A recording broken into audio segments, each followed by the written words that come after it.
Hi everyone, welcome to the Bible Project Daily Broadcast. In our amazing journey together, the plan is to work through the whole Bible, Lord willing, for however many years it takes.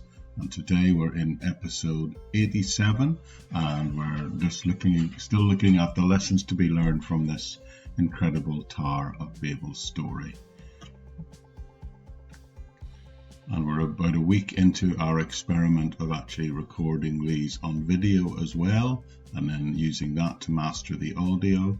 So if you're accessing this teaching that way and you have a strong view about whether I should continue this way or go back to the videos in which I don't appear, as it were, it's often been said I have a really good face for podcasting or radio, then just give me some feedback on which format you prepare. But you may remember I suggested last time that one of the purposes of the Babel story is a warning against arrogance. Because the people in that story were seen to be building a structure that they believe meant they would represent their ability to function effectively without God. Now I believe that it's reasonable to apply that message today to societal structures as well.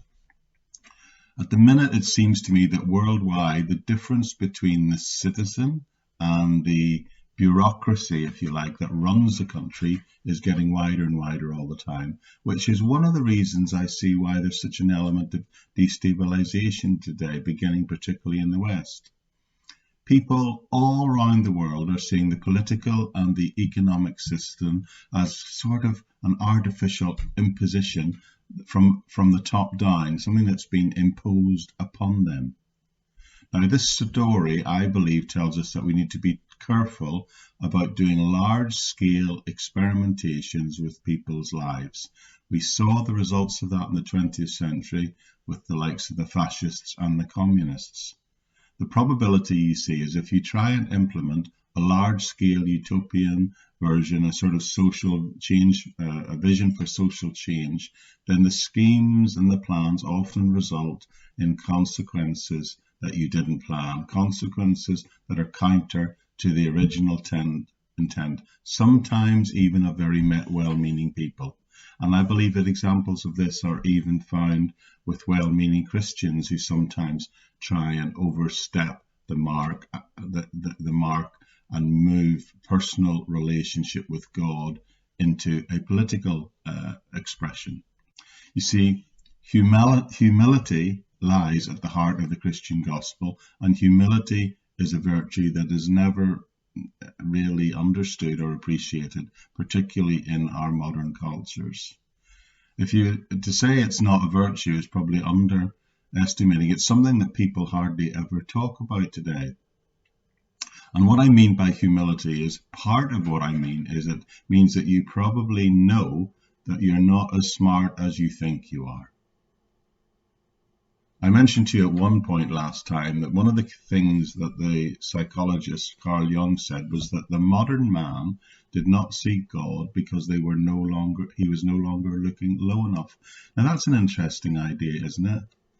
When we look at ourselves with honesty, we should surely recognize that there are things about us that we need to try and fix, things that we know are not right.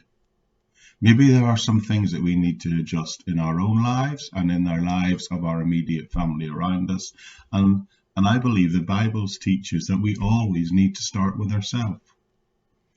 It amuses, maybe even scares me a little bit, that people today seem to think they can all fix the major problems of the world when they can't even be seen to manage their own lives or their own destructive actions and impulses. If you're continually frustrated in life to set your own house in order, then you would think that would make you rather wary about announcing any broad-scale plans for social revolution, but the opposite seems to be true. I saw a film many years ago which the main characters were involved in AA. They were alcoholics. Now, I don't know whether this is true, but I thought there was an interesting concept. Within that film was revealed the fact that one of the characters wanted to go into a relationship with another person in the group.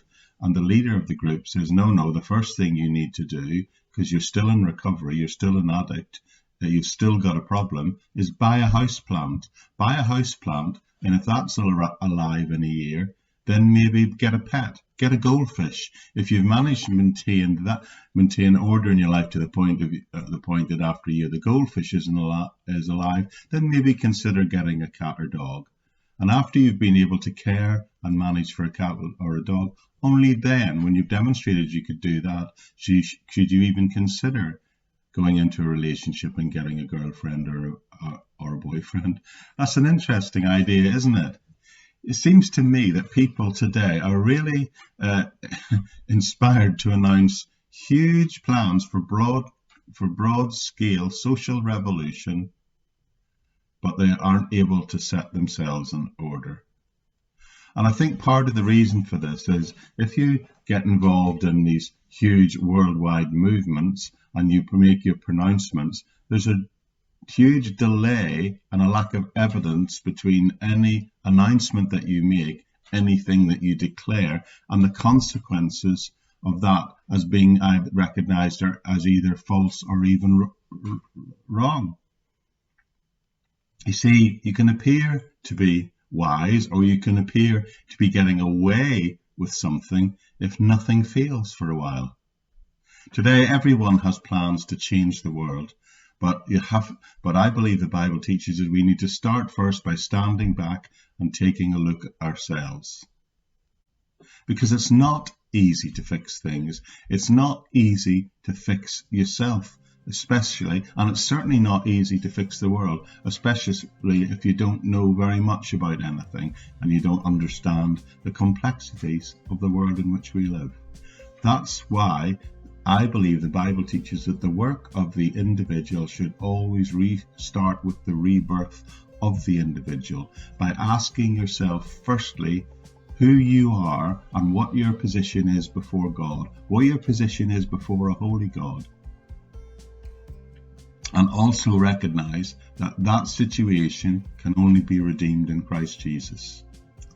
Now, I would like next time to call upon the testimony of two huge figures from world history to back up what I'm saying.